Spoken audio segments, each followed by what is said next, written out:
शिक्षा और महिला का महत्व समझाने के उद्देश्य से फिल्म देखकर जीवन में बदलाव लाएं। इसके लिए फुले फिल्म दिखाने पहुंचे बलाई दलित समाज के राष्ट्रीय अध्यक्ष मनोज परमार सावित्रीबाई फुले के जीवन पर आधारित फिल्म को दलित समाज की महिला, बच्चे, युवाओं के साथ फिल्म देखने फिनिक्स मॉल पहुंचे।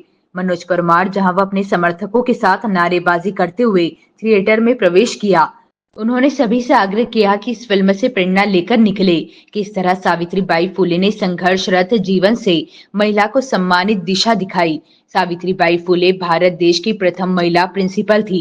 उनके महिला अधिकार संघर्ष के बाद आज पूरे विश्व में महिलाएं उच्च मुकामों पर पदस्थ है। जैसे हमारे देश की राष्ट्रपति द्रौपदी मुर्मू, इंदौर की पूर्व सांसद सुमित्रा महाजन जैसे कई उदाहरण आपके समक्ष है। आप सभी शिक्षा को प्राप्त कर अपने अधिकार की लड़ाई लड़ सकते हैं। मनोज परमार दलित समाज के लिए हर वक्त खड़े दिखाई देते हैं। उनके ऊपर अत्याचार की लड़ाई भी लड़ते हैं। साथ ही उन्हें शिक्षा और उनके अधिकार के लिए जागरूक करने के लिए कई तरह के कार्यक्रम भी आयोजित करते रहते हैं। जैसे आज फिल्म दिखाकर महिलाओं के अधिकार, शिक्षा के प्रति जागरूक करना उद्देश्य था।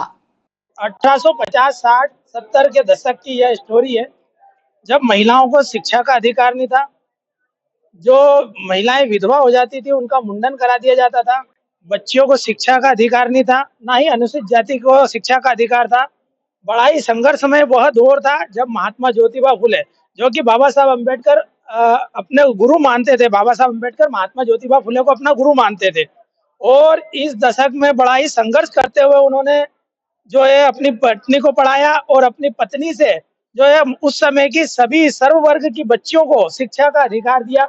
शिक्षा की सबसे बड़ी लड़ाई जो है महात्मा ज्योतिबा फुले और माता सावित्रीबाई फुले ने लड़ी।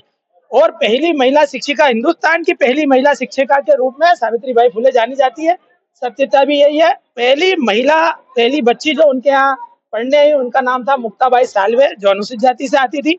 यह हमारे लिए बड़ा हर्ष का विषय है कि इतिहास में जो कुछ इतना सत्य है, प्रगाढ़ सत्य, वो आज किसी के माध्यम से, पिक्चरों के माध्यम से हमारे सामने लाया जा रहा है कि आज हमारी बहनें अगर कलेक्टर बनी है, आईएएस बनी है, आईपीएस बनी है, एसपी बनी है, या द्रौपदी मुर्मू जैसी बहन जो देश के सर्वोच्च पद पर विराजमान है, मीरा हो, मीराबाई हो, या हमारी सुमित्रा महाजन जी हो, या ऐसी कई महिलाएं जो देश का प्रतिनिधित्व कर रही है, प्रदेश का प्रतिनिधित्व कर रही है, आधिकारिक तौर पर कर रही है या राजनयिक तौर पर कर रही है।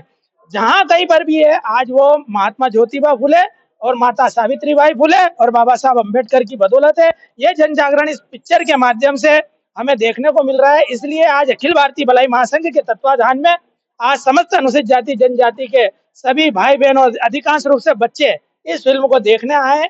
ये फिल्म बच्चों को प्रेरणादायक है कि किस प्रकार उनको शिक्षा के लिए कितना संघर्ष करना पड़ा, उनको कितना जुल्म और जातियां उनके साथ हुई, उनको घर से निकाल दिया गया, उनके ऊपर गोबर फेंके गए, उनके ऊपर कीचड़ फेंके गए, फिर भी उन्होंने अपने ध्येय को बनाए रखा, अपने लक्ष्य से डिगे नहीं वो, और घर बार छोड़ के अपनी पत्नी के साथ में समाज सेवा में लगे रहे। और आखिरकार उन्होंने महिलाओं के लिए पहला विद्यालय खोला और ऐसे उन्होंने 19 विद्यालय खोले जो हमारी भारतीय नारियों के लिए आज वरदान साबित हो गए, अमृत तुल्य वरदान साबित हुए।